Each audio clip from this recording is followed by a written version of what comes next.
d'avoir commencé. Merci d'être aussi nombreux, ça fait plaisir. Un salon avec autant de monde dans une période un peu compliquée. Effectivement, on vous demande de garder les masques.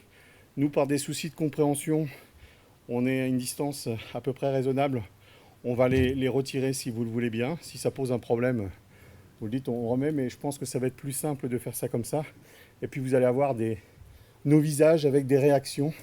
C'est à mon avis plus agréable. C'est tout l'intérêt d'ailleurs de la vidéo, c'est d'avoir de la réaction. Donc vous allez assister à une conférence autour de la vidéo, la presse et la vidéo et la presse. Mariage compliqué, association difficile, parce que les gens de presse, initialement, c'est du print, c'est de la presse écrite, et fabriquer du contenu vivant, c'est pas dans les gènes. Et ça, c'est une vraie difficulté que déjà nombreux organismes de presse, éditeurs ont commencé à surmonter. D'autres commencent à s'y mettre. On va être tâché d'être pédagogique, d'utiliser des termes simples, donner envie à tout organisme de presse de faire de la vidéo, parce que la vidéo apporte beaucoup de choses à la presse, et c'est une innovation pour laquelle d'ailleurs on peut difficilement passer à côté. Donc j'ai l'honneur de vous présenter cet atelier. Je me présente rapidement, Fabrice Gauthier. Je dirige une société qui s'appelle Broadcast Associés. Broadcast Associés, on se qualifie d'architecte média. Nous, on vient du contenu vivant. Notre premier métier, c'est la télévision, c'est la radio. On a équipé la presse de systèmes audio et vidéo. On les accompagne sur toute leur stratégie. Et plus globalement, on accompagne tout éditeur de contenu, même le gouvernement par exemple, sur tout ce qui est réseaux sociaux, sur tout ce qui est live streaming. Donc on a cette légitimité aujourd'hui, déjà d'accompagner le salon. Sachez que toutes les conférences sont captées en vidéo, dont celle-ci, et vous pourrez la revoir. 6 salles de captation, un plateau parce que sur un salon, sur un événement, aujourd'hui on peut mettre en place un plateau vidéo et les acteurs du marché viennent présenter leurs activités et leurs services. Et donc lors de cette conférence, de vous présenter, donc, comme je vous le disais tout à l'heure avec pédagogie, un panorama de ce qui se fait d'un point de vue vidéo.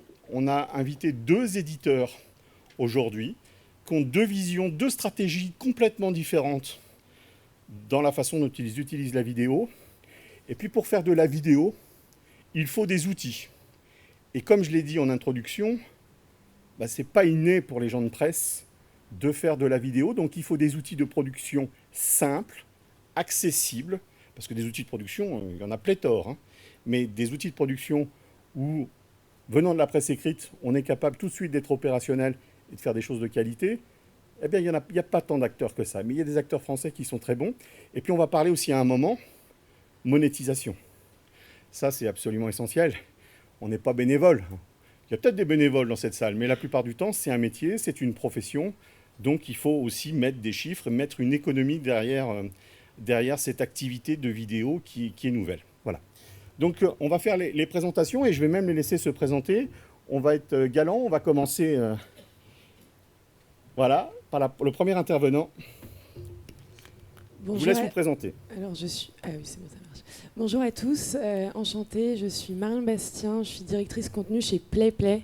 PlayPlay, c'est une plateforme de création vidéo en ligne, donc destinée à des acteurs de la presse, mais aussi tout communicant dans des entreprises qui souhaitent faire de la vidéo et qui ne sont pas experts de la vidéo. Voilà, on reviendra un petit peu plus en détail, bien évidemment, sur PlayPlay, il y aura une vidéo. On va laisser l'intervenante suivante. Oui, bonjour à tous. Je suis Florence Bordieu-Ardouin et je suis directrice adjointe du service événementiel du groupe Les Échos Parisiens, qui a un gros département événementiel et qui fait beaucoup de vidéos et plutôt tourné vers le B2B. Tout à fait. Là aussi, on rentrera un petit peu en détail. Merci. Bonjour à tous, je suis Sandrine Audin, je dirige l'activité vidéo chez Prisma Media. Prisma Media, c'est un groupe de presse magazine qui touche un Français sur 2, avec des marques que vous connaissez sans doute, Femmes Actuelles, Cuisine Actuelle, Gala, Voici pour le féminin, Simone sur le social, Télé Loisirs, TV Grande Chaîne également, Capital, Management, Business Insider, Ça m'intéresse, enfin voilà. Divertissement féminin, mixte et premium. plus grand groupe de presse en Europe, hein, je crois, Prisma Media. Sûrement. En France, oui. En Europe, je sais pas. Bruno, Et alors donc- vous remarquerez que la parité est plus que respectée. Hein. Ça me fait plaisir, non seulement par l'innovation, mais les girls, les femmes ont le pouvoir. Hein.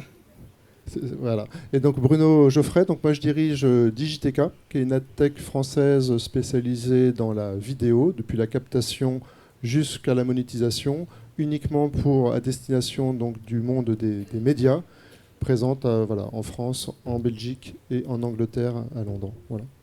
Alors, comme je vous le disais en introduction, on va d'abord donner la parole au groupe de presse, à ceux qui produisent du contenu, puis on parlera des outils après. Donc on va commencer peut-être par Sandrine. Sandrine, est-ce que vous pouvez décrire, je sais qu'il y aura une petite vidéo qui va illustrer un petit peu après vos propos, mais comment et depuis combien de temps Prisma Media produit de la vidéo et dans quelles conditions ? Donc, Prisma Media produit de la vidéo depuis une quinzaine d'années, mais depuis 5 ans, on a vraiment décidé d'accélérer. On a bâti un plan d'accélération de la production vidéo chez Prisma avec 2 piliers. En fait, un premier pilier qui était de la production d'illustrations de nos articles en vidéo. Et deuxième pilier qui est la production originale, de produire des émissions, des programmes originaux pour chacune de nos marques, diffusés ensuite sur le web, sur les réseaux sociaux. Et voilà, on a construit cette activité avec une partie donc, un peu quantitative où on illustre pratiquement 95% de nos articles aujourd'hui avec une vidéo. Et puis la partie programmes originaux qui est diffusée sur les sites et beaucoup sur les réseaux sociaux depuis 2 ans. Et qui nous permet aussi d'avoir une monétisation différenciée. Sur les sites web, c'est vraiment monétisé par l'in-stream. Et puis sur la partie programmes originaux, là, on fait des déclinaisons pour des annonceurs du brand content. Et puis, on a développé également tout ce qui est programme sur mesure pour des annonceurs et pour des clients externes. On a construit des studios progressivement. D'abord 1, et puis aujourd'hui, on en a 5 studios magnifiques à Gennevilliers. Qu'on a créé au sein des rédactions. C'était vraiment notre parti pris, c'était d'embarquer les rédactions dès le départ dans la création vidéo. Donc, on a créé chaque studio au sein d'une rédaction. Donc, d'abord la cuisine, parce que c'était un besoin qu'on avait à la fois pour illustrer nos recettes de cuisine, mais aussi parce que dès le début, les annonceurs du food étaient très demandeurs. Donc, on a construit d'abord notre studio cuisine. Et puis ensuite, un studio qui s'appelle Le Boudoir Femme Actuelle, en plein milieu de la rédaction. On a utilisé une salle de réunion, l'appart gala au milieu de la rédaction également, et puis le loft de télé-loisirs, la scène Voici. Voilà, tout ça, ça s'est fait sur 5 ans. Et ça nous a permis de développer les deux, en fait, hein, vraiment la partie illustration en vidéo et d'atteindre un chiffre d'affaires assez significatif cette année qui est de 14 millions au total, dont plus de 12 millions sur la partie in-stream et un peu plus de 2 millions sur la partie programmes originaux, brand content et monétisation sur les réseaux sociaux. Donc, si je résume bien, une utilisation de la vidéo transverse, aussi bien sur la partie éditoriale que sur la partie B2B. Hein, vous mettez tous vos outils à disposition, aussi bien pour les journalistes que pour vos clients. Hein. Exactement. Petite vidéo pour résumer ceci. La stratégie vidéo chez Prisma Media repose sur 2 piliers, le flux et le sur-mesure. Le flux, c'est les vidéos d'illustration. Elles sont générées surtout par les journalistes qui illustrent eux-mêmes leurs articles avec l'outil Watchit. Le sur-mesure, ce sont les vidéos tournées-montées. Et ça représente pas moins de 500 vidéos produites par mois. On tourne par exemple des interviews, Jonathan Cohen m'appelle Ninou, je déteste ça. J'étais pion à la cantine dans mon lycée. des témoignages forts, Et il m'a dit tout simplement, ma fille, il faut que je t'annonce, t'as un cancer. Il fallait que je sache vraiment ce qui se passait dans mon corps. des caméras cachées Comme je suis payée un quart de moins que les hommes, du coup je fais un quart de moins du travail. et des recettes gourmandes. Et drôles, Il faut bien dire Piman d'Espelette, sinon ça n'a pas le même goût. des chroniques d'experts, On me demande souvent si les aphrodisiaques ont vraiment un pouvoir sur notre appétit sexuel. des one-man shows, des lives, Bonjour à toutes et à tous, nous sommes ravis de vous retrouver pour cette nouvelle masterclass. et on tourne même avec des animaux super mignons. Hello les amis. Salut! Pour nos marques médias et en brand content, dans nos studios de Gennevilliers et même un peu partout en France. Aujourd'hui, l'équipe vidéo de Prisma Media, c'est 20 professionnels de l'audiovisuel. Des réals, cadreurs, monteurs, motion designers, directeurs de production qui travaillent main dans la main avec les rédactions et les équipes pub. Alors, comment on voit la suite? Avec le développement de la production vidéo pour de nouveaux clients, de la communication institutionnelle et des événements B2B.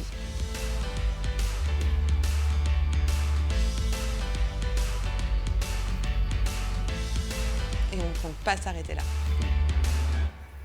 Voilà, donc ils sont déjà très actifs sur la partie vidéo, acteurs importants. Voilà, je pense que c'était un bel exemple. Deuxième bel exemple, c'est des voisins depuis peu de temps, depuis le rachat par LVMH. Les Échos, le Parisien sont juste à côté. Moi, j'avais eu le plaisir de faire le premier plateau quand le Parisien était à Saint-Ouen. Et là, j'avoue que vous avez mis le curseur extrêmement haut. Vous avez fait qu'un seul plateau, mais quel plateau! Un plateau donc qui est à disposition des Échos et le Parisien, sur lequel vous faites essentiellement du B2B.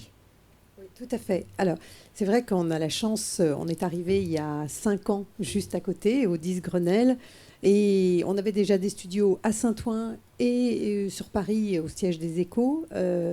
Et quand on est arrivé ici, on a mutualisé un petit peu nos forces et on a fabriqué une Rolls.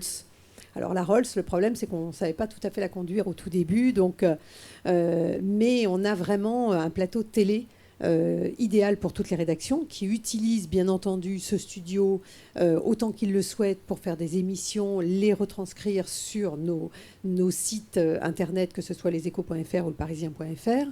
Mais on a aussi, et c'est cette entité-là que je représente, mais on a aussi un département événementiel qui rend le média vivant. Et avant, on ne faisait que des événements en présentiel. Et puis, avec la pandémie, on a switché et on a appris à faire un nouveau métier. Et on a investi sur tout le studio. Et on a cette année, on a fait plus de 90 émissions en studio événementiel avec tout un tas de partenaires, que ce soit même des grands forums, comme ce soit des petites conférences ou des remises de prix. Et on le met aussi à disposition maintenant de l'extérieur, étant donné qu'on le loue pour l'extérieur, pour permettre de faire de la vidéo simplement, parce qu'on a un réalisateur, on a une équipe, on a une structure qui est très importante, on a des maquilleuses, donc on peut vraiment faire du sur-mesure et du clé en main. Vous voulez faire une vidéo, vous n'avez pas de studio, on met notre studio à disposition, moyennant finance bien entendu, mais c'est un nouvel outil qui nous a permis de transposer le modèle en pleine mutation. Donc là, vous dirigez un nouveau service, le service événementiel des Échos, le Parisien, qui n'existait pas il y a quelques années.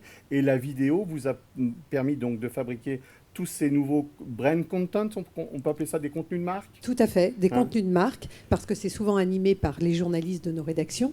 Donc en plus, on lie l'utile à l'agréable, j'allais dire, on rend un petit peu plus sexy certaines choses à destination du B2B. Et puis, on utilise beaucoup le replay, parce que ça nous a permis aussi d'élargir notre audience. C'est-à-dire que les personnes qui ne venaient que sur un événement en présentiel ont pu aujourd'hui permettre, grâce à la captation ou au streaming, parce qu'on peut faire vraiment les deux, en direct ou en différé, mais ça a permis aussi de réutiliser ces choses-là qui étaient en one-shot pour les partenaires et pour le corporate, et avec une réutilisation assez importante. C'est vrai que de nouveaux rendez-vous médias qui sont passés donc en digital, pour beaucoup d'entre eux, ont été tournés chez vous. Je pense avec la CPM, par exemple, qui est venue tourner chez vous, voilà. Et d'autres événements. Voilà, très beau plateau, au cœur de Paris, juste à côté. Merci de l'avoir présenté. Alors, on a commencé un petit peu avec les éditeurs, mais très vite, on va donner la parole aux outils. Alors, vous l'avez compris, au niveau des outils, il y a plusieurs types d'outils. Il y a des outils qui permettent d'illustrer des articles, on va en parler tout de suite, et puis il y a toute la partie plateau traditionnel. Nous avons à cette table Marion donc, qui travaille dans la société PlayPlay, société française, qui a créé un outil innovant, et elle va nous expliquer pourquoi, pour produire en tout cas des vidéos en toute simplicité, en toute agilité, de façon instantanée, tels que les besoins de consommation le répondent aujourd'hui, le demandent aujourd'hui. Oui, tout à fait, Fabrice. Je vais peut-être vous reparler un peu de la genèse de PlayPlay, ça va vous permettre de comprendre pourquoi on a créé cet outil et pourquoi ça peut vous intéresser. Donc PlayPlay, ça a été créé il y a 4 ans par Thibaut Machek, qui travaillait chez Eurosport en tant que social media manager. Donc c'est de la télé, bien sûr, pas de la presse. Mais à l'époque, ils ont vu le format de la vidéo exploser, avec un pôle audiovisuel chez eux qui était surchargé de demandes, notamment parce qu'ils devaient aussi produire pour le web, pour la télé. Ils n'avaient pas de bande passante pour les réseaux sociaux. Et donc, eux, ils avaient besoin, en tant que communicants, de pouvoir créer des vidéos très rapidement, notamment aussi parce qu'il y a beaucoup d'actu chaude et que quand il y a des événements sportifs, il faut réagir très rapidement. Et c'est pareil pour de l'actualité, il faut qu'on produise le contenu et qu'on le publie presque instantanément. Et donc, ils ont eu l'idée de cet outil qui puisse être pris en main par des journalistes web, des community managers ou même des responsables marketing qui ne savent pas faire de la vidéo, et de le rendre très simple. Et donc, ce qu'on fait, c'est que on automatise en fait des animations de motion design. Et l'outil est très simple, on peut presque comparer ça à du PowerPoint de la vidéo. On choisit ces animations les unes après les autres, on insère du texte, de l'image ou de la vidéo, et on génère ça en 20-30 minutes. Et donc aujourd'hui, on a beaucoup de groupes de presse qui sont clients, notamment le groupe Sud-Ouest, le groupe EBRA, 20 minutes, on a aussi Reworld Media, etc., etc. Je ne vais pas tous les citer. Et donc, ils utilisent PlayPlay, comme tu l'as dit, Sandrine, d'une part pour illustrer des articles et le faire de manière industrielle, et je pense que c'est ce que vous faites, et de permettre aux journalistes web de le faire facilement alors que ce n'est pas leur compétence de base. Et deuxièmement, de développer une partie de brand content et de contenus originaux. Ils ne le font pas tous, mais par exemple 20 minutes le fait, et ça permet notamment à des community managers de le faire sans forcément avoir de studio quand les moyens sont peut-être un peu plus réduits. Alors moi, la question tout de suite que je me pose, venant de la vidéo, et à mon avis il y en a déjà qui connaissent, d'ailleurs je t'ai déjà un petit peu posé la question, Marion, oui, mais c'est quoi la différence par rapport à la suite Adobe par exemple qui existe déjà, où en fait tu peux faire plein de choses? Très bonne question. La grande différence, c'est vraiment la simplicité. Pour ceux qui connaissent la suite Adobe, en fait, il faut quand même avoir des heures de formation pour le maîtriser. C'est pas à la portée de tous. Et notamment quand vous avez des journalistes web qui sont habitués à faire des articles, ça peut être très compliqué de passer sur Adobe Premiere. Pareil pour des community managers dont la compétence fondamentale, c'est le côté éditorial et la distribution sur les réseaux sociaux, mais pas forcément de création vidéo. Et donc nous, on apporte cette solution très simple à prendre en main et qui permet d'équiper des centaines de journalistes en une semaine. Alors une vidéo vaut mieux qu'un grand discours, c'est le thème un peu de cette conférence. Juste, tu peux nous pitcher un petit peu, Marion, la vidéo qu'on va voir, c'est pour le journal Sud-Ouest, et dans quel cadre elle a été produite? Oui, donc cette vidéo du groupe Sud-Ouest a été produite par un de leurs community managers. Donc le groupe Sud-Ouest utilise PlayPlay, donc c'est à la fois les journalistes qui l'utilisent, leur chaîne de télé locale, et les community managers. Les community managers produisent du contenu vraiment dédié aux réseaux sociaux qui ne sont pas forcément liés à des articles, mais ça peut être... et donc là, c'est à propos d'étoiles filantes, donc c'est quand même reprise d'actualité, quelque chose de très classique que les groupes de presse peuvent faire avec PlayPlay. Eh bien, on y va.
Donc voilà une illustration de la presse régionale, mais au niveau de la presse magazine, tu voulais réagir? Ouais, je voulais réagir pour donner un argument du vécu.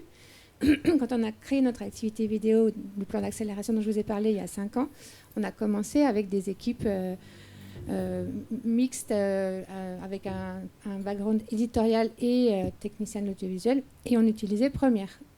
Donc pendant 1 an et demi, on a produit des vidéos tous les jours pour illustrer les articles en utilisant Premiere. Donc on était sur des volumes de quelques poignées de vidéos chaque jour. Et à partir du moment où on a testé des outils, alors c'était pas PlayPlay, mais on a testé Weebits d'abord, puis Watchit, et on a pu en fait complètement généraliser la production de vidéos. Parce qu'en effet, la production de vidéos d'illustration avec ces outils-là, c'est de l'ordre d'une demi-heure. Le journaliste qui a écrit son article, il est le premier à savoir bien le synthétiser et le transformer en fait en capsule vidéo. Et donc, on a changé à la fois l'outil, mais aussi les personnes qui réalisaient les vidéos. Et à cette occasion-là, on est passé d'une poignée de vidéos par jour à plusieurs centaines. Et donc, ça a permis, en termes d'usage pour nos internautes, d'avoir vraiment des résumés de nos articles en vidéo. Et pour la partie monétisation, évidemment, de générer du chiffre d'affaires. Donc aujourd'hui, chez Prisma, on est à peu près 30 millions de vidéonautes uniques par mois chez Médiamétrie. Télé Loisirs ou Voici, par exemple, c'est 1 million par jour de vidéonautes uniques grâce à un outil, ce n'est pas PlayPlay, mais du même style. Voilà, je voulais apporter ce petit témoignage en plus. Merci beaucoup. Alors, que de potentiel pour ceux qui fabriquent des outils.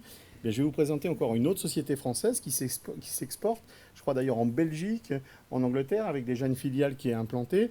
Et cette société, d'ailleurs, elle est rentrée, elle a fait de l'œil à certains groupes de presse, notamment le groupe Ouest France, notamment le groupe Rossel, qui sont déjà des actionnaires de votre société, parce que la société que vous dirigez, Bruno, est une société qui permet de faire de la vidéo, de la captation jusqu'à la diffusion, avec même de la monétisation. C'est ça. En fait, du coup, donc Digiteka, c'est une adtech, effectivement, qui accompagne des groupes de médias depuis une dizaine d'années dans la montée en puissance de leur activité vidéo. On a vraiment une logique, nous, de voir la vidéo comme une activité économique. Donc, on a une approche qui est extrêmement héroïste, mais on accompagne donc depuis la captation, donc les journalistes, jusqu'à la monétisation, donc les équipes de régie. Comme là, le premier focus, il est éditorial, moi je dirais qu'il y a eu 2 époques. La première époque, ça a été Digiteka s'est fait connaître par ses smart players, c'est-à-dire par des players qui embarquent de l'intelligence artificielle dans le sens où on est capable de contextualiser la diffusion d'une vidéo. Ça répondait à un besoin des groupes de presse qui n'avaient pas encore une production vidéo suffisante. Et du coup, on a créé une plateforme de syndication qui regroupe les vidéos des 350 éditeurs de Digiteka plus d'un grand nombre de producteurs, AFP, etc., pour les rendre accessibles et enrichir automatiquement les articles des journalistes. Mais rapidement, on a toujours dit aux rédactions, attention, vos vidéos propres sont celles qui ont le plus de valeur, bien sûr. Donc il faut vous aider, il faut absolument que vous commenciez à produire de plus en plus de vidéos. Et ce qu'on a fait, là récemment, on a fait l'acquisition d'une start-up dans la captation vidéo. Donc on donne un outil, une application Android et iOS pour chaque titre. Et chaque journaliste peut très très facilement maintenant donc, filmer avec son application. Ça embarque les métadonnées, les logos, etc. C'est directement interconnecté avec la plateforme Digiteka et ça facilite énormément du coup la production vidéo. On le voit pour le groupe Rossel, puisque vous avez parlé de notre actionnaire. Aujourd'hui, le groupe Rossel, c'est 30 000 vidéos par an, donc de produites. Là, je ne parle pas de monter comme... là, je parle vraiment d'un journaliste de terrain. On ne fait pas du studio comme le fait PlayPlay. Et une fois que ces vidéos ont été captées, elles sont embarquées donc, dans notre média plateforme. Là, les journalistes peuvent aussi continuer à les enrichir de métadonnées s'ils le souhaitent. Et surtout, nous, derrière, ça permet effectivement de travailler à sa diffusion, sa publication sur les sites, où là, on a une expertise très très forte de consulting auprès des rédactions pour trouver le bon équilibre entre la rédaction et la régie. On va faire la liaison avec la partie d'après, parce qu'il y a toujours une forme de négociation où on doit absolument respecter l'expérience utilisateur, évidemment, au maximum, tout en essayant d'optimiser les revenus. Et c'est là où on apporte une solution effectivement la plus complète possible. Et pour les journalistes, notamment, une plateforme qu'on appelle Analytics, donc d'analyse des données, qui est ultra complète, où ils peuvent suivre leur taux de complétion éditoriale, le nombre de vidéos produites, toutes les données clés pour eux, pour arriver à effectivement essayer d'orienter au maximum leur production vidéo de telle sorte qu'elles aient un impact à la fois positif en termes d'audience, donc développement d'audience, et en termes de monétisation. Alors, c'est une solution donc sous forme de soft sur la partie captation. Donc, vous parliez de smartphone. Ouais. J'imagine qu'on va sur une plateforme qui gère du live et du différé aussi. Oui. Alors ça c'est important, c'est effectivement là maintenant il y a encore on sent une accélération évidemment alors, de la vidéo oui parce que ça représente déjà 80% de l'audience internet donc c'est évidemment crucial pour les marques médias, mais le live donc fait une grande entrée en force, donc on a effectivement sorti notre propre solution live qui est aussi interfacée avec notre plateforme pour permettre à la fois donc des lives ponctuels très facilement par les rédactions, mais aussi le branchement des chaînes télévision, parce que de plus en plus de médias font l'acquisition de chaînes de télévision qui diffusent 24/24, 7 jours sur 7, ou alors créent leur propre web TV avec des flux qui sont effectivement 24/24. Et donc tout ça, effectivement, ça nous permet de le gérer dans une plateforme unifiée. Ce qui est important, c'est que pour éviter les frottements, la vidéo c'est compliqué, donc il faut qu'on la rende simple. Parfois quand on interface deux outils ça ne marche pas comme on le veut, etc. Donc on essaie d'avoir une approche la plus intégrée possible pour permettre aux rédactions de reprendre complètement le contrôle et la main de leur activité vidéo. C'était ça le bon de commande de nos actionnaires que tu as rappelé, Fabrice. Alors justement, pour le rappeler, le groupe Rossel notamment, parce qu'ils sont dans le print, ils sont dans la radio, ils sont dans la télévision, puisqu'ils ont des chaînes de télévision. J'ai vu que Paris-Normandie, d'ailleurs, relançait un journal tous les soirs à 19h, à 6 ou 7 minutes, sur le plateau sur lequel ils sont équipés. Ça veut dire qu'ils se préparent à la concurrence, notamment à l'arrivée de BFM en région ? Alors voilà, c'était sa question pour la gratter. Oui, donc la concurrence est saine. Moi, je suis très content d'être dans une économie de marché. Ça pousse tout le monde vers le haut. Donc effectivement, c'est un enjeu. Alors à la fois, j'allais dire BFM ou pas BFM, c'est-à-dire qu'en réalité, il y a une demande du public pour de la vidéo. Les groupes de presse avaient, dans le cas de Rossel, une chaîne de télévision depuis longtemps. On va dire que ça accélère encore plus les investissements, ça accélère les alliances entre le groupe de presse pour effectivement avoir une offre de qualité télévisuelle et puis qui soit clairement et bien identifiée. Donc oui, c'est un piment, comme pour rebondir sur la vidéo de tout à l'heure, un piment qui nous permet, à mon avis, d'accélérer encore les choses et à nous d'être capables d'apporter les bonnes solutions pour que les journalistes puissent le faire dans de meilleures conditions possibles. Parce que pour un journaliste, c'est compliqué à la fois d'écrire, de faire de la vidéo, puis maintenant de faire du podcast. Et à ce titre-là, d'ailleurs, donc Digiteka est en train de nouer un partenariat très fort avec Saouti, qui est aussi la solution techno audio qui a été acquise par les groupes Rossel Ouest France, pour arriver à justement unir nos forces et proposer une solution la plus globale possible sur les besoins audio et vidéo. Voilà, sachant que Saouti, ce sont les spécialistes du podcast et de la radio d'entreprise. On va revenir à Prisma Media parce qu'on parlait de télévision. Ça n'a échappé à personne. Prisma Media a été racheté par quelqu'un qui est quand même bien impliqué en vidéo. Ça va changer les choses chez Prisma ? Alors oui, donc Prisma a été racheté par le groupe Vivendi en juin dernier. Ça change les choses, oui, parce qu'en fait, on se rencontre entre direction de vidéo des différentes entités et on a à cœur de créer des nouveaux business en commun, de créer des synergies. Ça prend plein de formes différentes. Dans les choses qui sont déjà très très en cours, il y a le fait que toutes nos vidéos vont désormais être hébergées chez Dailymotion. Ça sera effectif le 1er janvier, ou enfin courant janvier 2022, disons. Pourquoi c'est intéressant pour nous Prisma ?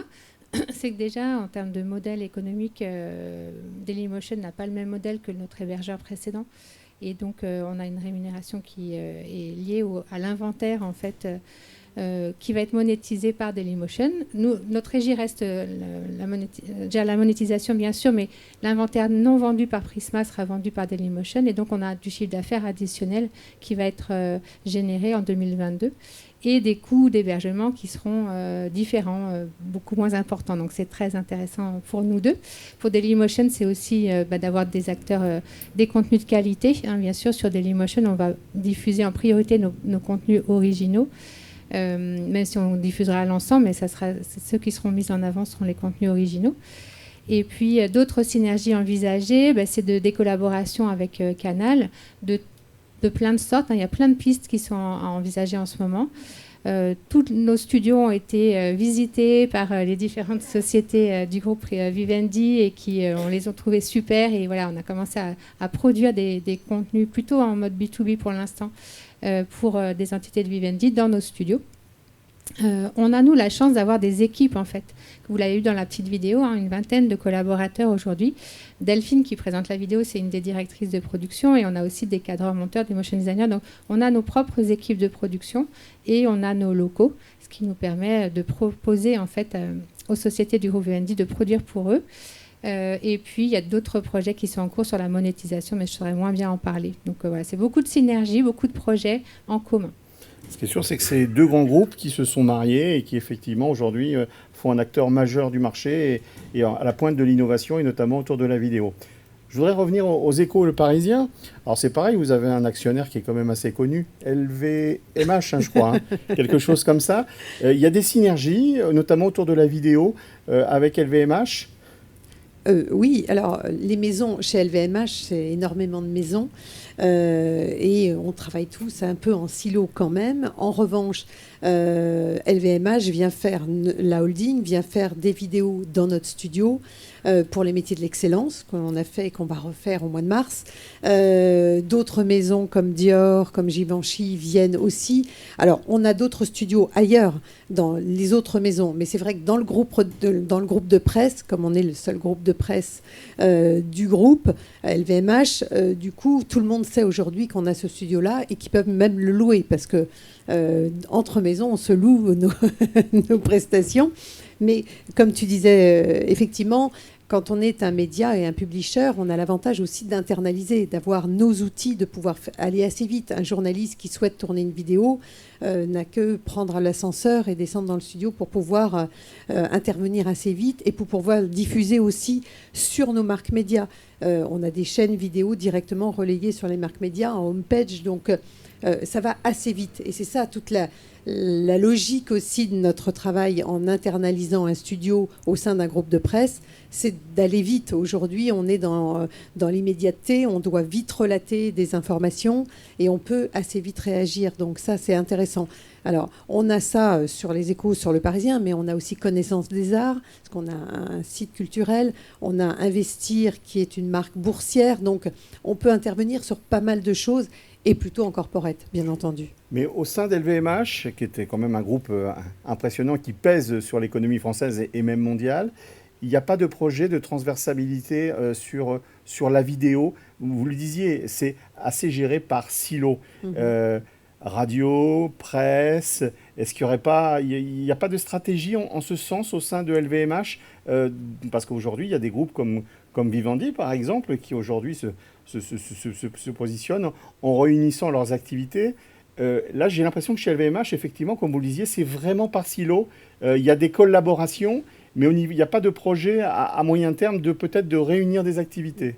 Toute la différence avec Vivendi, c'est que finalement, c'était déjà leur métier premier au départ. Le groupe, la holding LVMH, ce n'est pas forcément le métier premier, le média en tant que tel. Même si on a Radio Classique notamment, on regarde des choses. Alors, Bernard Arnault... Qui fait beaucoup de vidéos d'ailleurs. Énormément, oui. Et Bernard Arnault ne nous dit pas tout. Mais pas encore. Pas encore, mais en revanche, c'est vrai qu'il y a des stratégies d'acquisition en permanence. Notre président du groupe est en train d'intervenir là en ce moment sur une table ronde stratégique sur la presse du futur. Donc, à des hauts niveaux, on a des stratégies, c'est sûr, on regarde des télés, on regarde des choses comme ça. Mais pour l'instant, c'est vrai qu'on travaille assez en silo. D'accord. On va revenir sur PlayPlay, qui est l'outil donc, qui permet de démarrer facilement la vidéo. Je crois qu'on vous a donné envie de faire de la vidéo parce qu'il y a des outils simples, c'est accessible, ça génère de nouveaux revenus.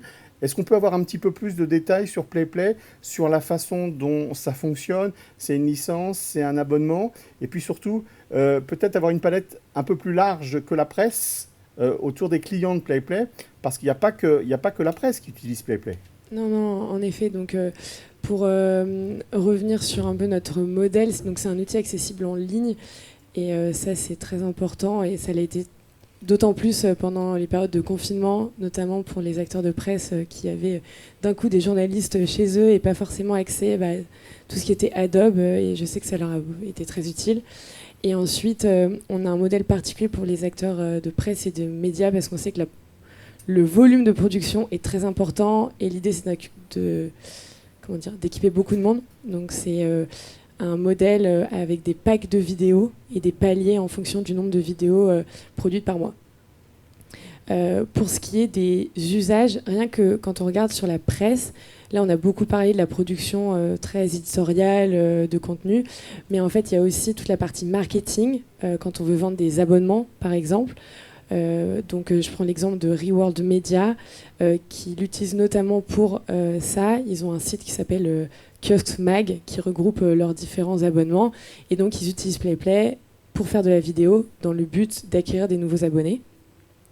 Et il y a aussi une partie qui va plus être communication institutionnelle des médias, parce qu'ils communiquent aussi sur LinkedIn, sur des enjeux plus corporate, institutionnels, etc. On a aussi de la communication interne, parce que quand on est dans un énorme groupe de presse, on doit communiquer en interne auprès des collaborateurs, et on peut aussi avoir des enjeux de marque employeur. Donc en fait, la vidéo peut être utilisée pour énormément d'enjeux de communication qui sont plus larges que votre cœur de métier. Et donc, forcément, on a plein de clients qui n'ont rien à voir avec la presse. On a des gros groupes du CAC 40 qui l'utilisent donc pour de la communication corporate, la communication interne, comme Total, AXA, Groupe Crédit Agricole. On a aussi des collectivités qui l'utilisent pour leur communication sur les réseaux sociaux pour informer les citoyens. On a aussi des clubs de sport, des fédérations. Enfin, c'est vraiment très, très large. Et vraiment, l'idée, c'est d'avoir un outil très simple pour pouvoir engager vos audiences, raconter des histoires, et que vous vous concentriez sur l'éditorial et pas sur un montage compliqué. Alors maintenant, merci Marion pour cet exposé bien clair. D'ailleurs, j'en tire une conclusion, c'est que si les communicants utilisent déjà votre outil, je pense que les journalistes dont le métier est de fabriquer du contenu, justement, devraient être prioritaires sur ce genre d'outils, puisqu'encore une fois, fabriquer du contenu, c'est un métier. Alors les communicants savent le faire, mais l'approche journalistique souvent fait qu'on fait ce qu'on appelle du storytelling, on raconte une belle histoire, et ça les journalistes savent normalement très bien faire. Je voudrais qu'on parle d'un truc qui s'appelle la Covid. Oui, c'est ça, c'est un truc qui nous a un petit peu bouleversés dernièrement. Je voudrais que chacun d'entre vous nous expose un petit peu comment vous avez vécu et comment vous vivez encore actuellement. Est-ce que ça a accéléré ce business? Est-ce que vous travaillez différemment? Je crois que dans chacun de vos secteurs d'activité, on va commencer par Bruno, une fois n'est pas coutume. Bruno, est-ce que tu peux nous expliquer un petit peu ce que ça a changé au sein de ta société? Alors le Covid, ça a eu un impact fort sur la partie justement monétisation. Digiteka, donc il y a une partie éditoriale, on en a parlé. Il y a aussi une partie effectivement de monétisation. On a un rôle et un service de régie pour beaucoup de nos éditeurs, soit une régie de backfill, c'est-à-dire de deuxième rang, soit une régie principale pour des éditeurs plus de mid-market. Et le Covid, en tout cas la première saison, la saison 1 du Covid a été évidemment hyper brutale. Donc moi ce que j'en retiens, c'est que j'ai été admiratif des équipes. En fait, la capacité de rebond, la résilience a été incroyable. On a la chance d'avoir un modèle stable, donc qui nous a permis de plutôt bien résister au Covid. Maintenant, j'ai envie de dire, la saison 2, 3, 4, 5, on est un peu rodé. On sent que le marché publicitaire aussi s'est rodé, donc on n'a plus ces soubresauts qu'on a pu connaître en 2020. Donc on résiste plutôt bien, on fait une bonne année, donc on est content. Et en deux mots, juste sur la partie monétisation, bien comprendre que nous, notre ADN et notre modèle économique, il est complètement lié à la monétisation. C'est-à-dire que tout ce qu'on facture, on s'assure que l'éditeur a d'abord gagné de l'argent, donc qu'il a vendu ses inventaires se sont transformés en impressions. Donc pour nous, c'est complètement clé, la publicité. Et on sait que c'est ce qui a été le plus impacté par le Covid. Donc on a dû faire le dos rond quand même quelques mois, mais maintenant, c'est pas derrière parce qu'on a tous nos masques encore, mais en tout cas économiquement, l'impact est beaucoup plus faible. Bon, et pour la presse magazine, je crois que vous ne vous êtes pas arrêté, vous avez continué de travailler. Exactement. Ouais. Alors je salue les équipes aussi, parce que moi aussi j'étais bluffée quand toutes les rédactions et les équipes vidéo se sont retrouvées en télétravail en mars 2020. En quelques jours, ensemble, les journalistes et les équipes vidéo ont réinventé la production de vidéos sans tournage. Bien sûr, tout ce qui était vidéo d'illustration des articles avec Watchit, ça continuait, mais on a dû arrêter les tournages et donc on a mis en œuvre des choses qu'on n'avait pas encore testées. C'était le fait de réutiliser notre matière première, tout bêtement, ou d'aller chercher des contenus existants, notamment des contenus sur les réseaux sociaux, ce genre de choses. Et on a plusieurs programmes vidéo originaux qui sont nés à cette époque-là et qu'on a continué puisque c'est devenu des vrais succès. Il y a le zapping de Voici, le zapping des influenceurs sur Snapchat qui est devenu un énorme succès pour Voici, qui est né à ce moment-là, et des compilations de recettes de cuisine par Cuisine Actuelle, qui sont devenues aussi des succès qu'on diffuse aujourd'hui sur les réseaux sociaux. Donc ça, c'est sur la partie vraiment rebond des rédactions qui ont réussi à créer des nouveaux programmes. Et la deuxième activité qui s'est développée à ce moment-là, un petit peu après, c'est tout ce qui est digitalisation. Enfin, c'est un peu comme toi sur les écoles parisiens, c'est le fait de proposer en fait à des clients externes, des annonceurs, des événements dans nos studios, puisque les événements ne pouvaient pas se créer en live, en présentiel. Ben justement, tu me fais la transition et je voulais laisser un peu plus parler là-dessus. Florence, spécialisée donc dans le B2B, s'il y a bien un domaine effectivement où la Covid a dopé la vidéo, les webinaires fleurissent de partout, mais chez vous, vous faites des webinaires, on va dire, haut de gamme, avec un outil exceptionnel. Je dis pas le contraire. L'un n'empêche pas l'autre. Mais je vais dire que le Parisien s'est vraiment spécialisé, et les Échos, avec une activité événementielle qui ne pouvait plus avoir lieu, à travers l'outil que vous avez mis en place. Alors oui, c'est vrai que la Covid, ça a été quand même, si on se remémore, d'ailleurs on a du mal même à se rappeler les années, on commence à se mélanger dans les dates, mais la première partie, nous on fait 130 événements par an, on a des gros forums comme Go Entrepreneur, c'est 60 000 personnes en 2 jours. Quand on ne peut pas le faire, d'un seul coup, il se passe quand même quelque chose de grave. Donc il y a une équipe de 40 personnes qui ont été au chômage partiel pendant 3 mois, et puis d'un seul coup, pendant ces 3 mois, on s'est dit on ne va pas rester comme ça à subir. Donc, on va apprendre un nouveau métier. On va apprendre tous à digitaliser un événement, à le rendre plus, en tout cas visible, autrement. Et on a fait une formation pendant 1 mois, tous. Et on se retrouvait chacun chez soi à faire sa formation pour apprendre à digitaliser. Et puis, on avait l'outil, mais on ne savait pas utiliser l'outil. On avait un réalisateur, Norberto, comme tu disais tout à l'heure, qui est un être exceptionnel et brillant et qui nous rend des réalisations incroyables. Mais au-delà de ça, une fois qu'on a fait la vidéo, qu'est-ce qu'on en fait ? C'est-à-dire où on la met, comment on va la faire grandir, comment on va la diffuser au maximum, même si nos sites en tant que tels sont importants, mais il fallait aussi une plateforme, comment on s'inscrit, comment on visualise 15 plateaux. Donc tout ça était quand même assez bouleversant. Et puis il y a eu le 2e semestre, et là on a fait plus de 40 émissions vidéo dans notre studio en digitalisant absolument tout. Et on les a diffusés et on s'est aperçu, et alors là, contre toute attente, que finalement, on avait envie de se voir, mais que dans ces moments-là d'enfermement, on pouvait consommer différemment. Ce que l'on faisait final, et on ne s'était jamais posé la question, ce qui est assez fou d'ailleurs, c'est qu'on faisait des choses éphémères. C'est-à-dire qu'il y avait un nombre de conférences comme ce qu'on est en train de vivre aujourd'hui, mais là, c'est capté, streamé, donc c'est génial. Mais on parlait, et puis c'était parti aux oubliettes 2 heures plus tard. C'est-à-dire on avait pris des notes, mais on ne pouvait pas le garder. Alors c'est quelque chose d'un peu expérimentiel, mais pas que. Et on ne pouvait pas réutiliser ça. Donc on a compris que cette matière-là, on pouvait la réutiliser. Et puis on a recommencé à faire un peu de physique, mais en gardant, et c'est là où on a tiré cet enseignement, c'est qu'on a gardé de l'hybridation.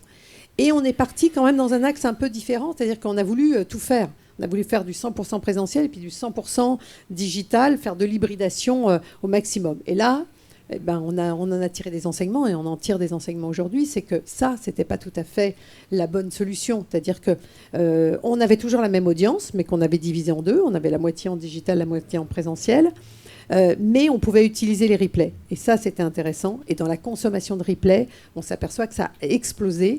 Alors, plus ou moins en fonction des moments où on est enfermé.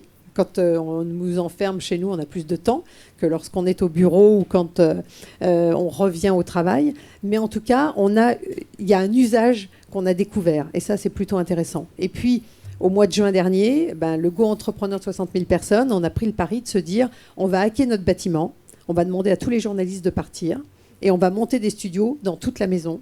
Donc on a fait 10 studios télé et on a fait nos émissions dans tous ces studios-là. Et pareil, on l'a monté vraiment avec nos petits bras en se disant on a des outils, mais pas que, il faut aussi des hommes derrière et y croire. Et les partenaires et le B2B a suivi, a trouvé ça absolument génial.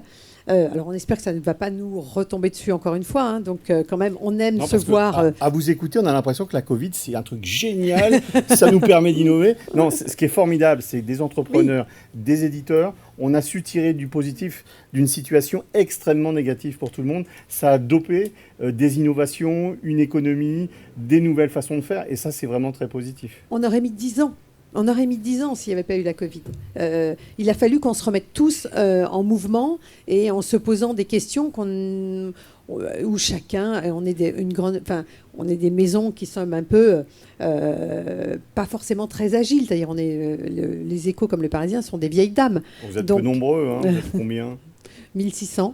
Mais il y a beaucoup de cartes de presse et pour le coup, c'est vrai que chacun se disait on va pouvoir le faire. Là, on ne s'est pas dit on va pouvoir le faire. C'est on le fait. Et ça, c'est incroyable.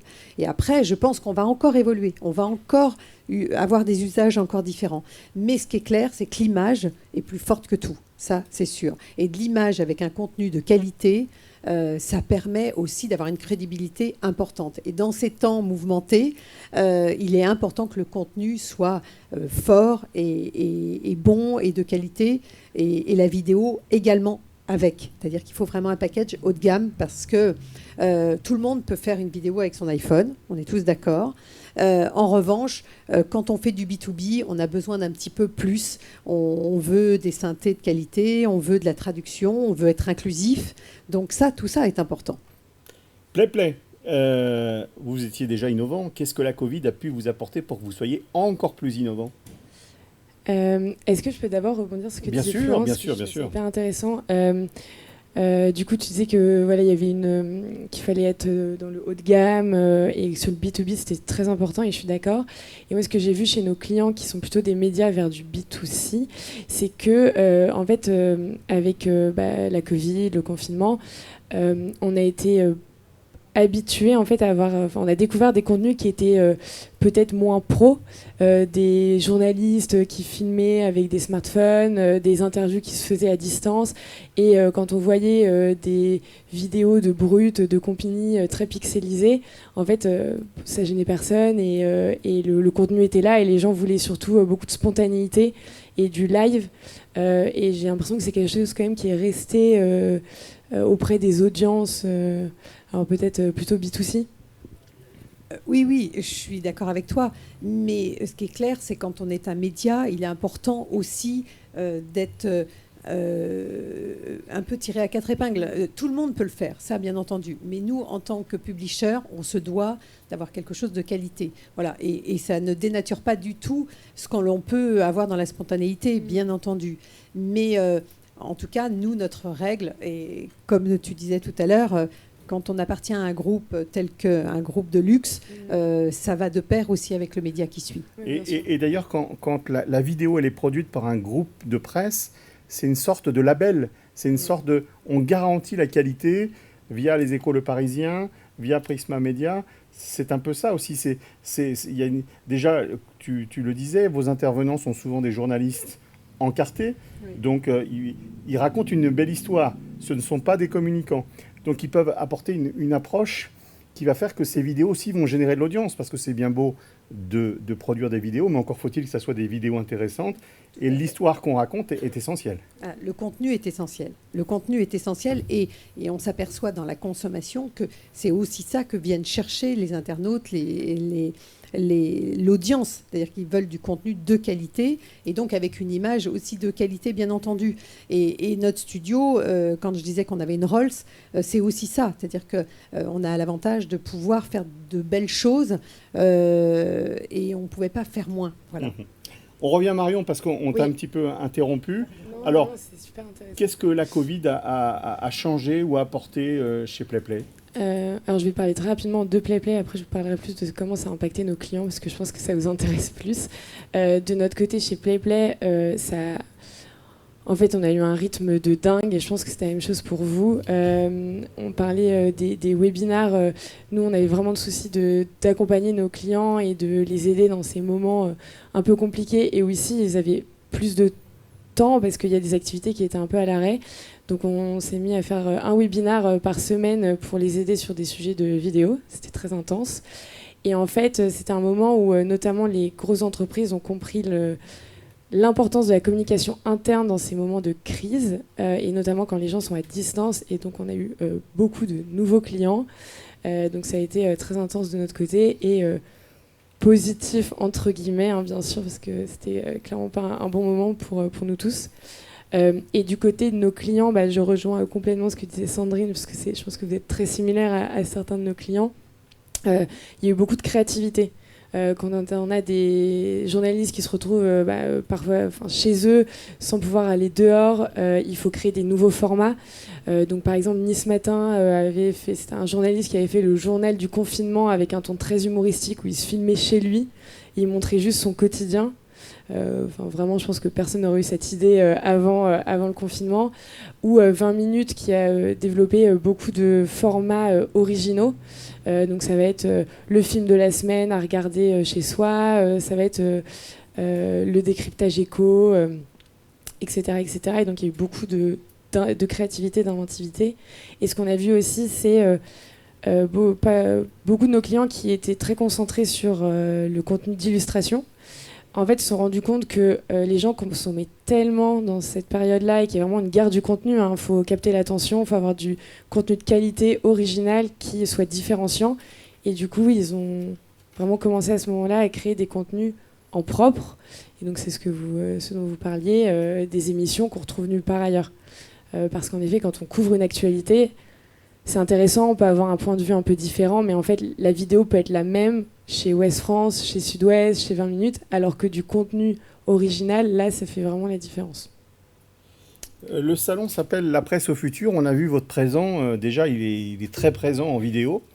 Le futur, Bruno, par exemple, par rapport à ta société, c'est quoi les points de développement et comment on envisage le futur ? Alors nous, de notre côté, le futur, l'année 2022 déjà va être beaucoup axée sur la monétisation. Donc on va lancer une nouvelle plateforme pour donner des outils à nos régies clientes pour arriver à atteindre les critères de performance qui sont attendus par le marché, parce qu'on a cette connaissance très très forte du marché, puisqu'on a nous-mêmes une régie. Que ça soit donc les KPI de performance attendus par les agences, visibilité, complétion, run safety, ad fraud, c'est beaucoup de contraintes et beaucoup d'exigences plutôt que de contraintes, que c'est des contraintes positives, mais ça demande des outils. Donc c'est ce qu'on va mettre dans les mains de nos clients.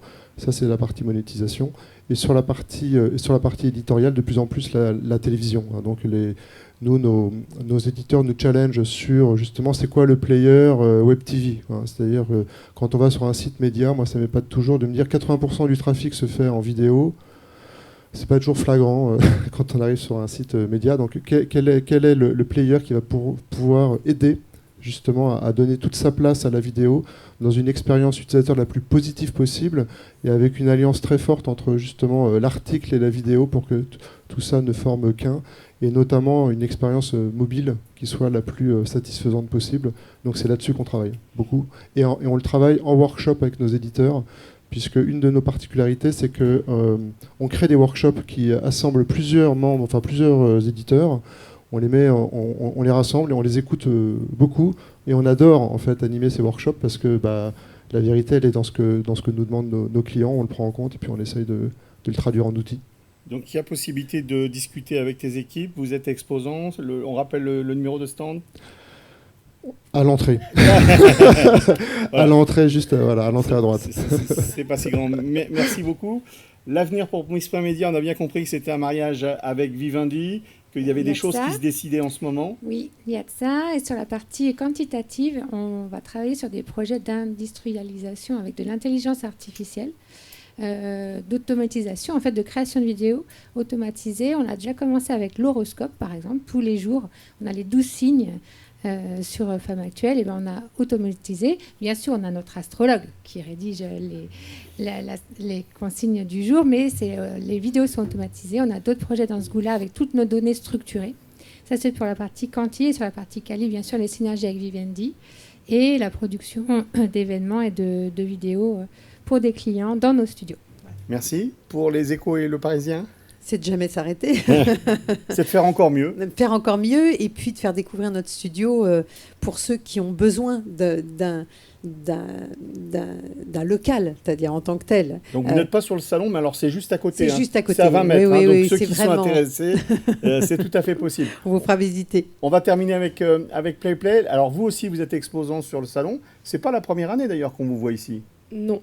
Non, on est déjà venu, il me semble, l'année dernière. 2019. Enfin, l'année dernière, en 2019.